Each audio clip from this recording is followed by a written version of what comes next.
These chicks, okay, 15, 16, 17, some 14-year-olds, these girls know exactly what the fuck they are doing.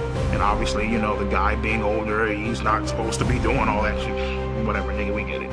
For me, it's actually a two-way fucking street. You know, minors are partially the fucking blame. As much as they wanna write all this fucked up shit about me online and I should be in jail, prison, felon, I should be on the sex offenders list and all this bullshit.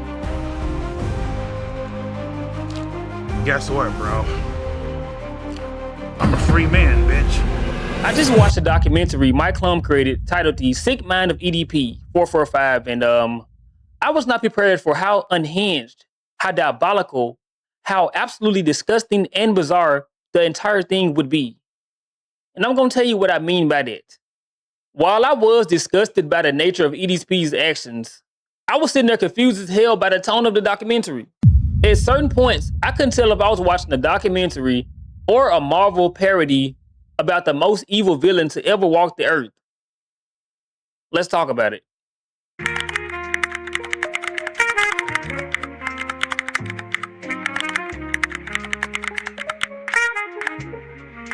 So this documentary explores the history of the notorious former content creator known as EDP445, his behavior, the predator allegations that surround him, and the events that ultimately destroyed his online career.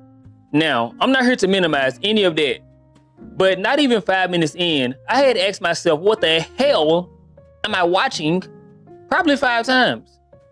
Now, don't get me wrong, it is very high quality content, but between the mix of quirky and dramatic music, the cinematic B-rolls, and hired actors recreating some of the silliest scenes, the tone just felt weirdly unserious. Whenever EDP went into his solo scenes, it felt less like an interview and more like a to-be actor attempting an Oscar-winning performance. Now, we can say that this is just proof of how mentally ill EDP really is, but the supporting cast didn't make it any better. I don't know who idea was to go and grab a whole bunch of content creators, but they casted Adam22, Gideon, Alex Rosen, Dante, and some dude named Chris Chan calling himself literally Jesus Christ. If I didn't know who some of these people were, I would think I was watching some type of sick, dark parody, because they just made it even more unserious. Anyway, I'm Jay with the Beard. If you're new here or true here, welcome and welcome again. Hit like and pound that subscribe button. Help me reach my lifelong goal of getting this channel to 1 million gazillion subscribers. The documentary begins by going through the history of young EDP. He talks about watching Monday Night Wrestling and how he loved the villains, specifically Triple H. According to EDP, Triple H didn't care about how he got the job done, as long as he got it done. EDP eventually started identifying himself more with villains because, in his words, the villains were more important to the story than the heroes. This entire scene told me exactly what I needed to know about how they was going to frame his story, because while he's explaining his childhood, we're getting this sinister B-roll of a child actor portraying young EDP, watching wrestling, playing with a Thanos action figure, and straight up knocking the lace front loose off a Barbie doll. The documentary is basically constructing this entire supervillain origin story. I think this was Mike Clum's way of persuading the audience to see EDP as always being this evil, sinister figure, which I feel like is not true. I feel like this could be misleading for somebody who don't really critical think, because we don't know exactly what led him to being the person that he is today. I feel like there may be many factors, probably a lot of depression and some mental illness, but we'll get to that later on in the video. So then we get to the rejection. And in this documentary, this rejection would ultimately shape him. EDP talks about being rejected by a girl he liked in high school, and the documentary presents this as part of his descent into an increasingly misogynistic worldview, eventually embracing the incel mindset and going down a rabbit hole of red pill ideology and misogyny, heavy on the misogyny. He later finds success in content creation.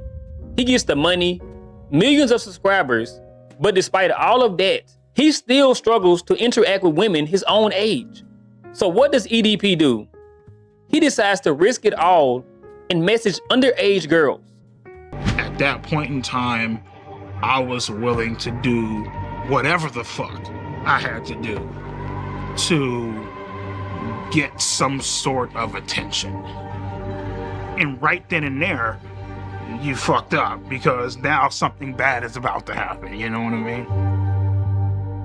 Now trust me, I understand how serious this subject is. There's absolutely nothing funny about adults preying on children.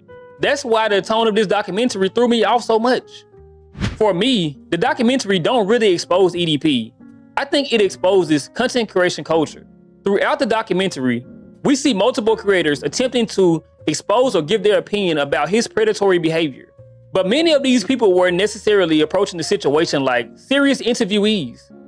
If you were to take every man on earth and put them in order of people I would most want to see have sex with my wife, all the way over to like the least, he's essentially going to be the last guy in line. People won't remember him. What has he done to be memorable? There's pedophiles every day of the week. There are a lot of words I can use to describe him, but if I had to pick just one, it's sick. Dude has nothing in retirement. His assets are a joke. These are the finances of a mental child, let's be honest. Please leave the kids alone. That's my message. Leave the kids alone, please. The documentary also exposes the prey catcher situations involving Alex Rosen and Gideon and how they both managed to botch two individual sting operations because they prioritized content over valuable information that could have been used to charge EDP with the crimes he had committed. It also includes accusations from one of the young girls involved claiming that she was more of a victim of Gideon than EDP. This is gonna sound crazy, but mainly a victim of Gideon, in a way. I feel like for a long time I was his like little puppet. In what way were you his puppet? I feel like I was his puppet because I was just like kind of doing the things he demanded me to do. I feel like I am a victim of Gideon because he encouraged me to keep talking to a pedophile. Now this is wild because Gideon claimed that this documentary, before it came out, would help clear up some of the scrutiny surrounding his name. People had already started feeling like the whole prey catching stuff was all just content, so this is the icing on the cake. But anyway, here's where the documentary gets even more interesting. It's not just how Mike Clum portrays EDP, it's how EDP seems to completely cooperate with the portrayal.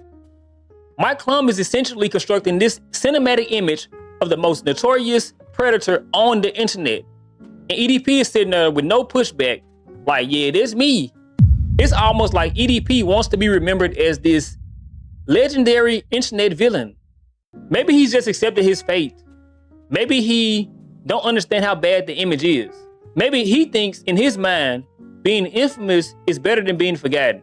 Maybe he's simply comfortable being completely honest about who he is. I don't know. But a part of me feels like this is EDP embracing all the hate and ridicule he's received over the years. Being mocked, criticized for so long can destroy anybody. And untreated depression usually leads to an aggressive nature. Maybe that's why he started viewing himself as the villain. It's like he had to create a version of himself that could absorb the jokes, the public scrutiny, and the pain. And look, I'm not trying to make an excuse for this man. He is disgusting. But in all honesty, bro, that is a sad life to live. Now, obviously, I'm not a psychiatrist, so I can't medically diagnose EDP.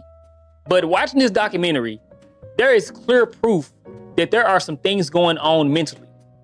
And that's actually what makes this uncomfortable for me, because there's a difference between exposing someone's actions and turning their apparent psychological issues into entertainment. The documentary sometimes presents EDP as this larger-than-life, almost supervillain type figure. But honestly, that's not what I walked away with. What I saw was a person who, on the surface, can appear relatively normal until he starts to talk. And sadly, talking is what made him famous. For years, EDP ranted about women, saying bizarre things, and displaying behavior that should have raised red flags.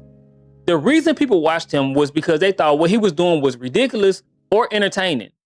EDP had already showed us what it was like inside his mind for years.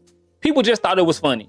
As we know, the internet culture is known for taking people who suffer from mental illnesses and making them entertainment. Everything EDP was ranting about that got him 4 million subscribers were very real issues in his mind. So no, I don't think this documentary does anything more to expose EDP. Sadly, and this is my personal opinion, I feel like for people who already knew who EDP was, this just acts as another form of entertainment. That's where I think the documentary becomes bigger than the narrative that Mike Clum is pushing. I think the documentary exposes the culture surrounding content creation, especially the mindset that almost any serious situation can become content. When you watch some of these interviews, it feels less like people are dealing with this extremely serious situation and more like they're trying to create the next viral moment. We saw that with several creators in this documentary. I'm not saying that everybody had bad intentions. I'm just saying the pursuit of content can change the way people approach serious situations. And honestly, that's what makes me question this documentary. While it's clearly trying to show us how disturbing EDP is, it also seems fascinated with turning their disturbing behavior into a spectacle. And I think that's an important conversation to have. Exposing dangerous behavior is necessary, but when the line between awareness and entertainment starts becoming blurry, we have to ask ourselves, are we actually exposing the problem, or are we just creating another piece of content around it?